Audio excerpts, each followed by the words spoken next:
Bonsoir à tous. Un jeune homme en urgence absolue à Beaune. Sa voiture a percuté un arbre ce matin sur la route départementale 974. Il a dû être transporté en urgence absolue au centre hospitalier de Dijon. Le toit de la voiture a été découpé. Les circonstances de l'accident restent encore floues. Vous êtes peut-être concernés. 14 millions de retraités du privé viennent d'apprendre que leur retraite complémentaire ne sera pas revalorisée au 1er novembre. Aucun accord n'a été trouvé entre partenaires sociaux lors du conseil d'administration de l'Agirc-Arrco.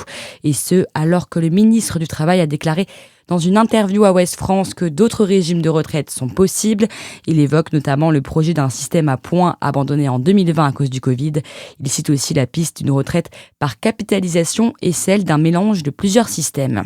La colère des éleveurs après les annonces du gouvernement. Il suspend les exportations de bovins pendant 15 jours en raison de la propagation de la dermatose nodulaire. Un coup de massue pour les éleveurs qui dénoncent une décision prise sans concertation. En déplacement dans le Jura hier, la ministre de l'Agriculture a annoncé un renforcement draconien des contrôles. Annie Genevard prévient que les mouvements illégaux seront sévèrement sanctionnés. Dans l'actualité également, des millions de manifestants anti-Trump attendus aujourd'hui aux États-Unis. Le mouvement No Kings appelle les Américains à se mobiliser une nouvelle fois contre la politique de leur président. Plus de 2600 rassemblements prévus selon les organisateurs.